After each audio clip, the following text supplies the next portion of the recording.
Hello friends and dear student.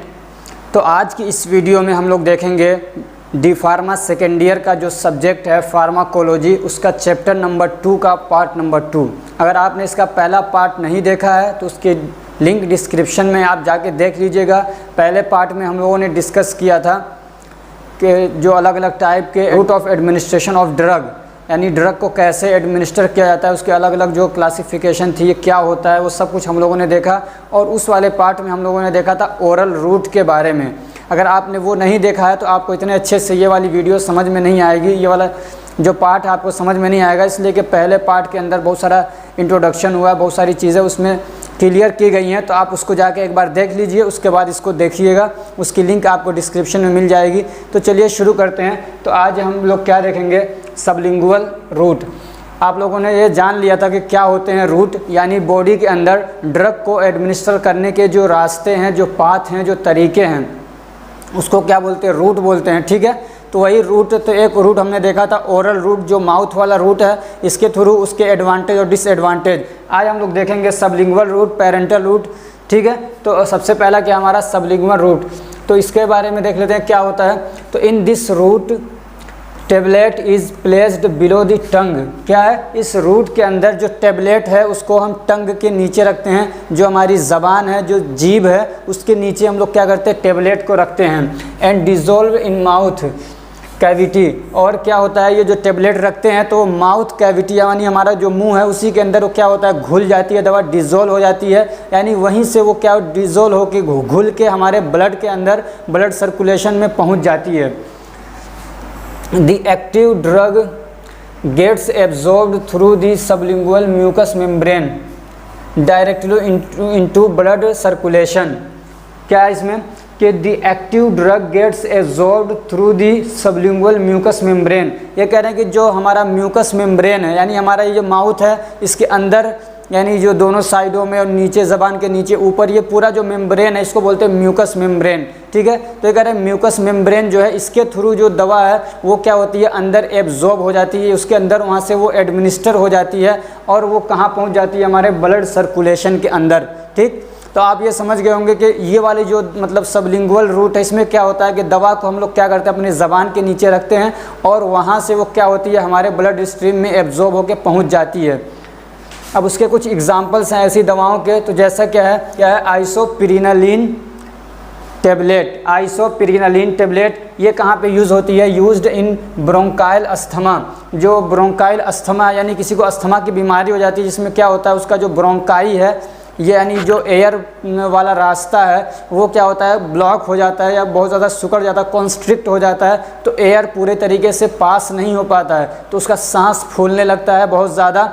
तो ये जो दवा होती है, ये क्या करती है, ब्रोंकाई को जो है डायलेट कर देती है। तो वही है, ये क्या है, ब्रोंकाइल अस्थमा में ये दवा यूज़ होती है। तुरंत यहाँ से खाते हैं तो एकदम से ये एक्शन दिखाती है और उसको क्या करती है, खोल देती है। दूसरा एग्जांपल क्या है, glyceryl trinitrate. It is used in angina pectoris. यहाँ पे इन लगा लीजिए, it is used in angina pectoris. ये एंजाइना पेक्टोरिस में क्या होती है, यूज़ होती है। एंजाइना पेक्टोरिस क्या होता है, सीने में जो दर्द होता है बहुत तेज़, उसको बोलते हैं एंजाइना पेक्टोरिस। और ये ज़्यादातर होता है जब हार्ट कुछ प्रॉब्लम्स आते हैं, ब्लॉकेज आ जाते हैं, तो एकदम से बहुत तेज़ दर्द होता है, तो उसको लिए उस कंडीशन में ये वाली दवा दी जाती है, ग्लिसराइल ट्राइनाइट्राइट। ऐसे ही आती है एक दवा और, आइसोसोर्बाइड डाइनाइट्रेट करके।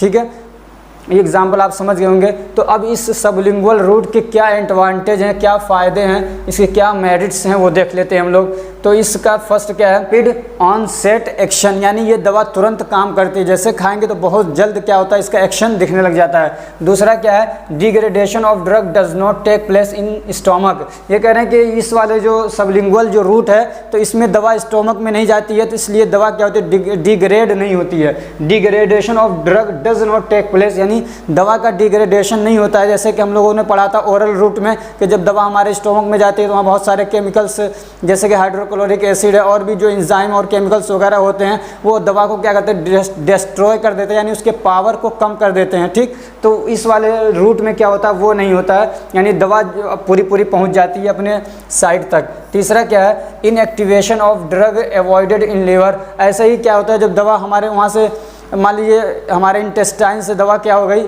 एब्जॉर्ब होकर ब्लड में पहुंच गई तो फिर ब्लड पहुंचता है लीवर में, तो वहाँ पे भी क्या करता है लीवर बहुत सारा उसका जो पावर है टॉक्सिसिटी को कम कर देता है। यानी दवा अगर मान लीजिए 100 mg पहुंची है ब्लड के अंदर, तो जब लीवर में पहुंचती है और कम हो गया वो 75 mg रह गई, तो वहाँ पे भी क्या होता है इनएक्टिवेशन हो जाता है दवा का लीवर के अंदर। तो इस वाले रूट में क्या दवा लीवर में भी नहीं पहुँचती है, तो इसलिए डिग्रेडेशन नहीं होता है। चौथा इसका फ़ायदा क्या है, drug can be administer easily, और इसमें दवा क्या है आसानी से कोई भी खा सकता है, किसी दूसरे हेल्पर की ज़रूरत नहीं। जैसे कि इंजेक्शन लगाने के लिए किसी की ज़रूरत पड़ती है, इसमें आदमी खुद से दवा खा सकता है, एडमिनिस्टर कर सकता है।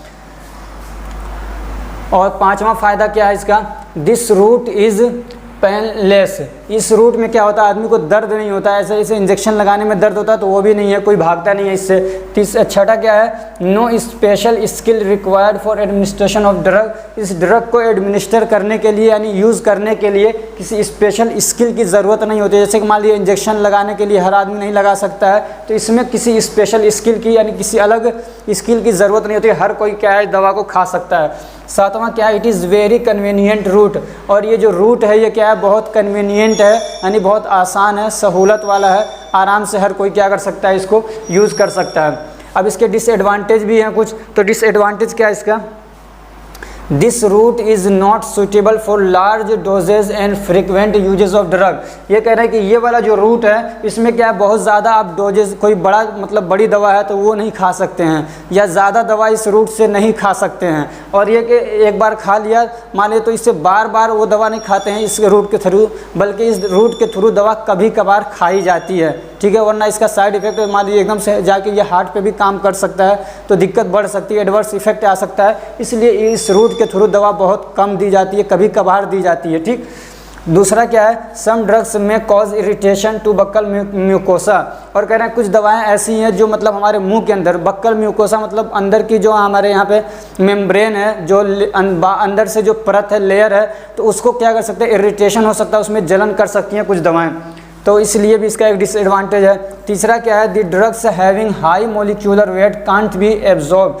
कह रहे हैं कि वो दवाएं जिनका मोलिक्यूलर वेट बहुत ज़्यादा हाई है, कुछ दवाएं ऐसी होती हैं जिनका मोलिक्यूलर वेट क्या तो बहुत ज़्यादा होता है, यानी बहुत सारे मोलिक्यूल होते हैं, कॉम्प्लेक्स होते हैं, जैसे कि इंसुलिन है, तो वो क्या है एब्जॉर्ब नहीं हो पाते हैं इस वाले सबलिंगुअल रूट के थ्रू। चौथा क्या है, अनप्लीजेंट या डिसटेस्टफुल या irritant drugs can't be administered through this route.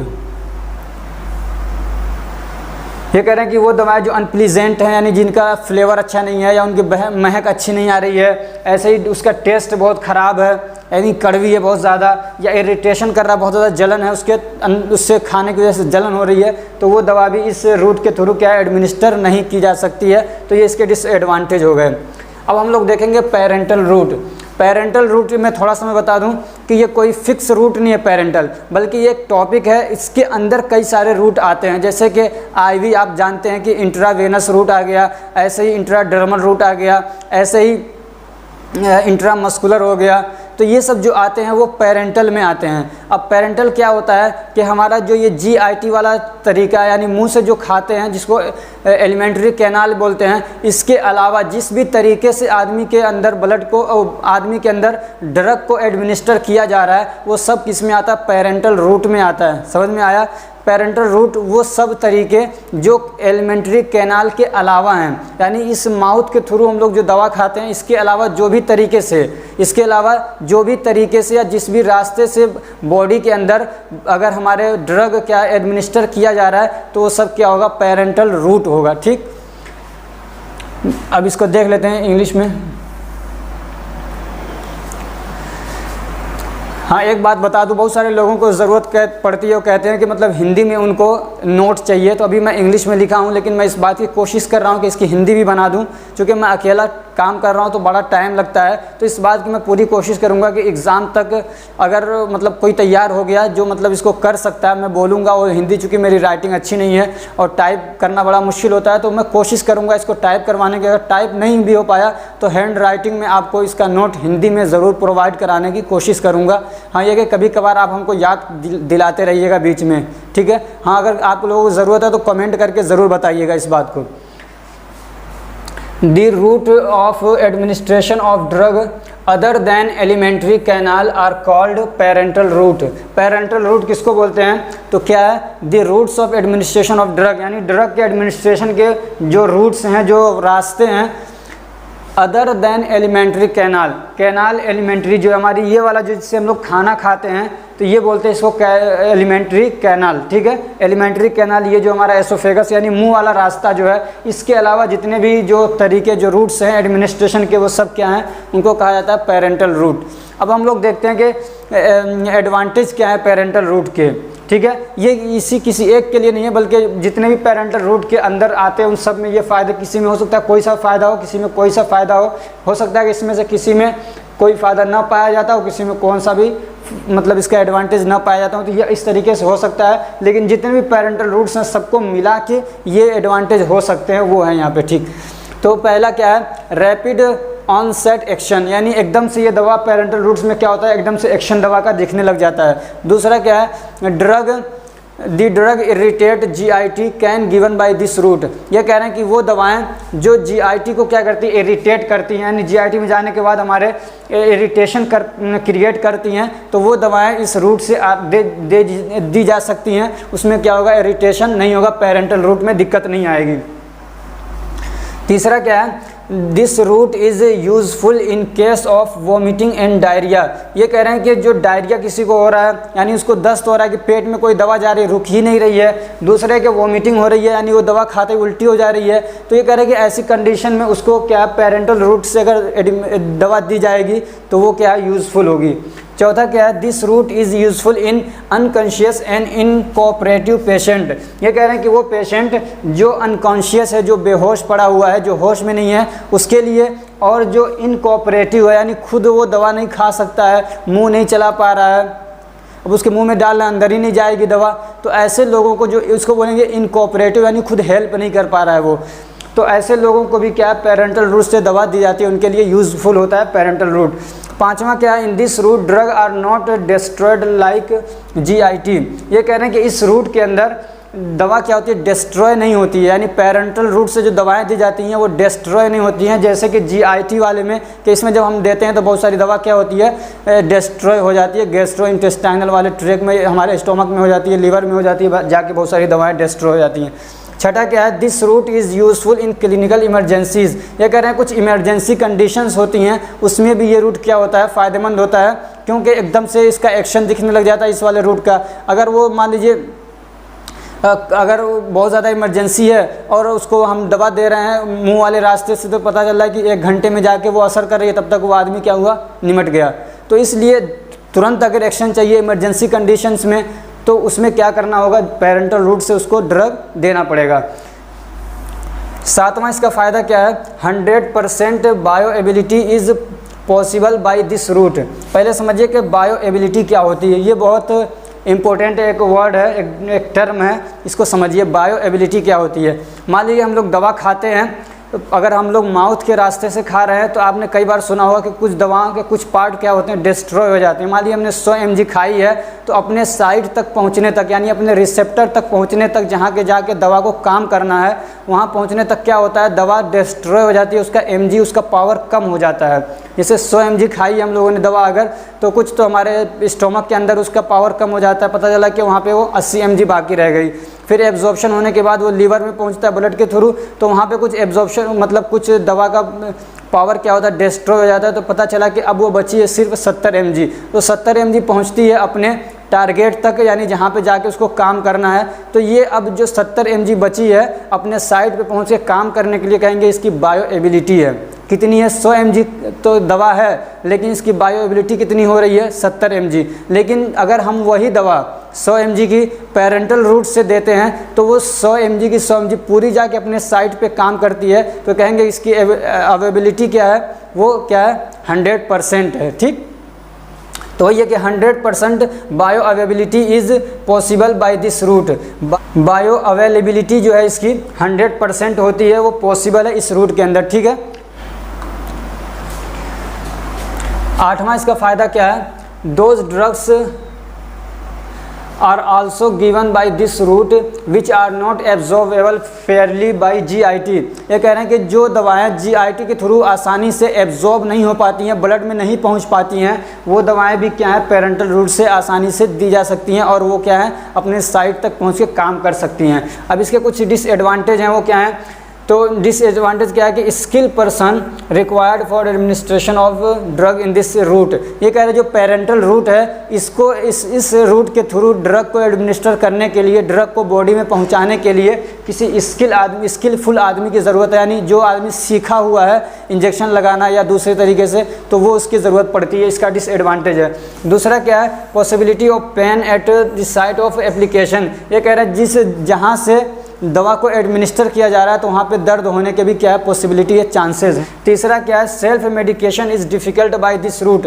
ये कह रहे हैं कि इस वाले रूट में आदमी खुद से दवा नहीं खा पाता है, यानी खुद से दवा अपनी बॉडी में एडमिनिस्टर नहीं कर पाता है, यानी वही मतलब है सेल्फ मेडिकेशन, यानी खुद से मेडिसिन नहीं ले पाता है, मुझे किसी की ज़रूरत पड़ती है जो दूसरा आदमी क्या करता है वो करता है। तो ये भी इसका एक डिसएडवांटेज, जैसे कि टेबलेट वगैरह में आदमी खुद से ले लेता है।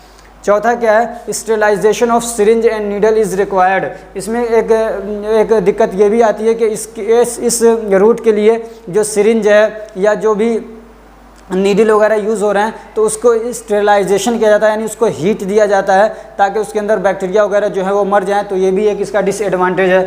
पाँचवा क्या है? Once the drug is absorbed in blood circulation. कह रहे हैं कि एक मरतबा अगर ड्रग हमारे ब्लड सर्कुलेशन में पहुंच गई, मान लीजिए एक मरतबा इंजेक्शन लगाया और ब्लड में क्या है हमारा जो ड्रग है वो पहुंच गया, ठीक। अब क्या हो रहा है कि the adverse effect can not be reversed और कंट्रोल ईजिली। तो फिर मान लीजिए अगर गलत दवा डाल दिया, हो सकता है ना पॉसिबिलिटी है इसकी कि दवा देनी थी कोई और दवा कोई दूसरी दे दी, कोई दूसरा इंजेक्शन लगा दिया, तो अब ब्लड सर्कुलेशन में दवा पहुंच गई इस वाले रूट के थ्रू, पेरेंटल रूट के थ्रू। तो कह रहे हैं कि उसके साइड इफ़ेक्ट को रिवर्स करना यानी ख़त्म करना, उसको कंट्रोल करना, ये बहुत ज़्यादा मुश्किल हो जाता है।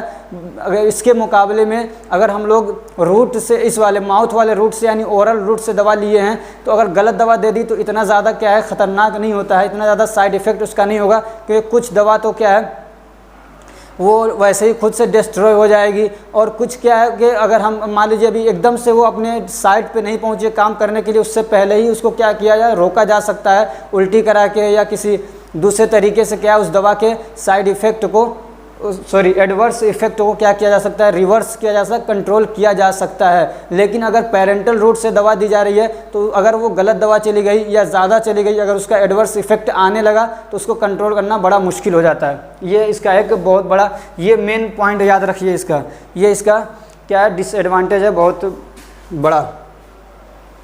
अब हम लोग देखेंगे इंट्राडर्मल रूट।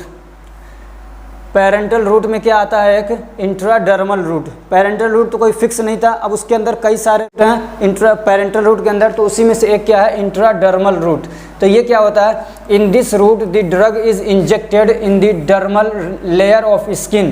कह रहे हैं कि इस रूट के अंदर, इंट्राडर्मल रूट के अंदर क्या होता है कि जो हमारी स्किन होती है उसके 3 लेयर होते हैं। पहला वाला होता है एपिडर्मिस, दूसरा होता है डर्मिस, तीसरा वाला होता है सबक्यूटेनस। तो ये कह रहे हैं कि इस वाले रूट में जो दवा होती है वो एडमिनिस्टर की जाती है डर्मिस वाले लेयर के अंदर। डर्मिस लेयर यानी जो बीच वाली लेयर है, उस लेयर के अंदर, स्किन के अंदर बीच वाली जो लेयर है उसके अंदर क्या होता है, ड्रग को एडमिनिस्टर किया जाता है। और क्या है, only a small quantity of drug can be administrator, यहाँ पे कैन बी लगा दीजिए। Only a small quantity of drug can be administered through this route. और एक बात ये भी है कि इस रूट के थ्रू बस बहुत कम अमाउंट, दवा की बहुत कम थोड़ी सी अमाउंट ही क्या है एडमिनिस्टर की जा सकती है। And the injection is painful, और इसका जो इंजेक्शन होता है उसमें दर्द, यानी इंजेक्शन लगाया जाए तो वो पेनफुल होता है, यानी उसमें दर्द होता है। ठीक, अब नोट इसका थोड़ा देख लीजिए, यानी इम्पोर्टेंस। तो this route is used for detection of drug allergy.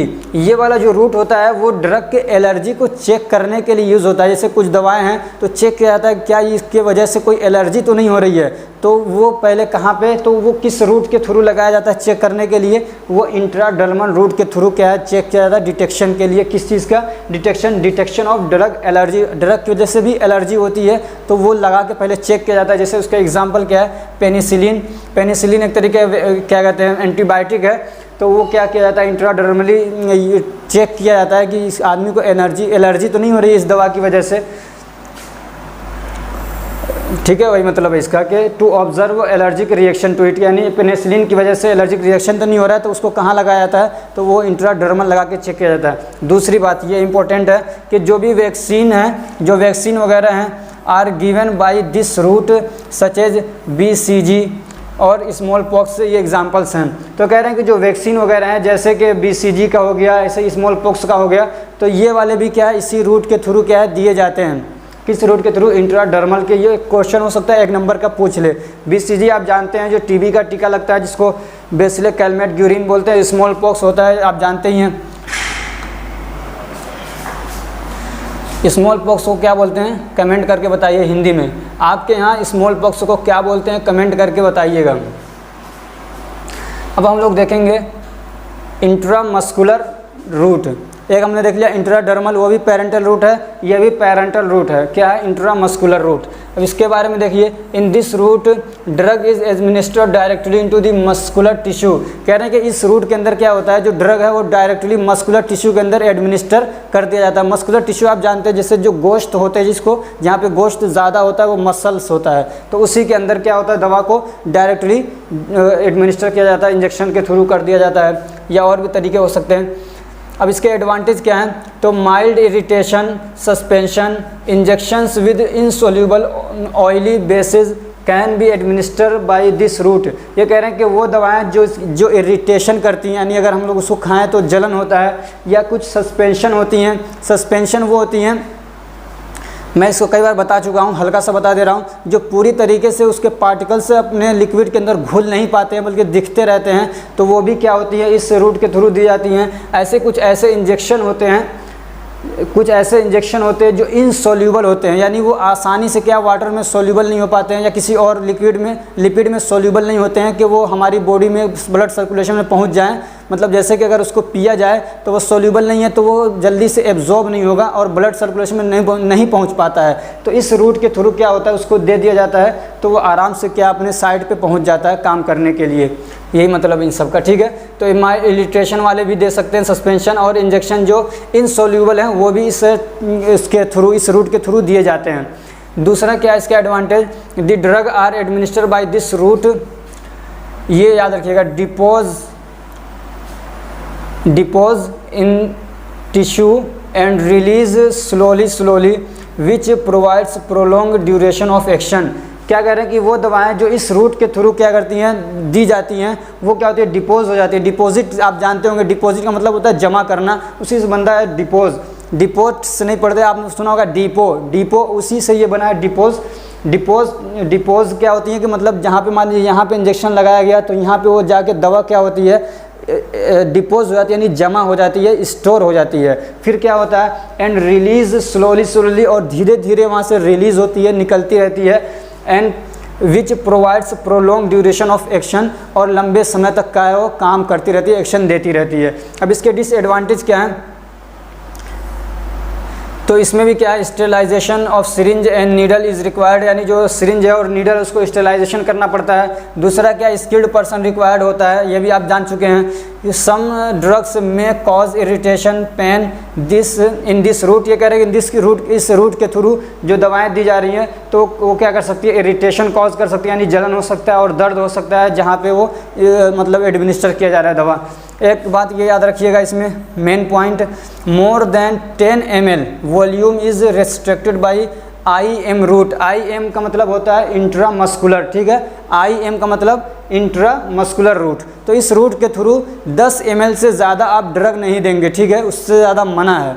तो कितना देना है, सिर्फ 10 ml ही, उससे कम दे सकते हैं, लेकिन उससे ज़्यादा इंट्रामस्कुलर में जो आप ड्रग इंजेक्ट कर रहे हैं या एडमिनिस्टर कर रहे हैं वो उससे ज़्यादा नहीं देंगे, 10 ml तक रखेंगे। तो वीडियो काफ़ी लंबी हो चुकी है, अब हम लोग इसमें इतना ही रखते हैं। नेक्स्ट पार्ट में देखेंगे IV यानी इंट्रावेनस रूट के बारे में। अगर ये हमारी कोशिश आपको अच्छी लग रही है तो वीडियो को लाइक कर दीजिए, चैनल को सब्सक्राइब करिए और अपने फ्रेंड्स को भी शेयर करिए ताकि वो भी इससे फ़ायदा उठा सकें। एक बात मैं बता दूं जो डी फार्मा सेकेंड ईयर की बुक्स हैं, अगर आप उसको जाके ऑफलाइन ख़रीदने की कोशिश करेंगे तो तकरीबन वो जैसे टीपी की ठाकुर पब्लिकेशन की अच्छी रहती है, उसमें बाइलिंगुअल है, यानी हिंदी और इंग्लिश दोनों साथ में आता है उसमें। तो अगर आप जाएंगे बाई करने तो तकरीबन ऐसे अबाउटली वो आ रही हैं 1700-1800 की आसपास ऐसे ही दे रहे हैं। लेकिन आप अगर ऑनलाइन बाई करना चाहते हैं तो आपको मिल जाएगी वो 1300 तक, 1350 तक ऐसे ही मिल जाएगी कुछ। अगर आप ऑनलाइन बाई करना चाहते हैं तो डिस्क्रिप्शन में उसकी लिंक है, आप वहां से जाके बाई कर सकते हैं। ठीक, एक बात और कि आप जैसे आपने डी फार्मा फर्स्ट ईयर की पूरी प्रिपरेशन कराई, मैंने आपकी भी हुई, तो आप डी फार्मा फर्स्ट ईयर के आप सेकेंड ईयर में आ गए तो डी फार्मा फर्स्ट ईयर के जो स्टूडेंट्स हैं उनको भी बताइए इस चैनल के बारे में, ताकि वो भी इससे फ़ायदा उठा सकें। और अगर आपको इसका PDF चाहिए तो टेलीग्राम ग्रुप क्या ज्वाइन कर लीजिए, आपको वहाँ पे PDF इसका क्या मिल जाएगा। आपको PDF यहाँ पे ब्लैक दिख रहा है, लेकिन वहाँ पे आपको वाइट पे मिलेगा, जो आपको देखने में पढ़ने में आसानी रहेगी। ये ब्लैक बनाया जाता है किसी दूसरे पर्पज़ की वजह से। ठीक है, तो चलिए आज के लिए इतना ही रखते हैं, फिर मिलते हैं नेक्स्ट पार्ट में। Thank you so much for watching.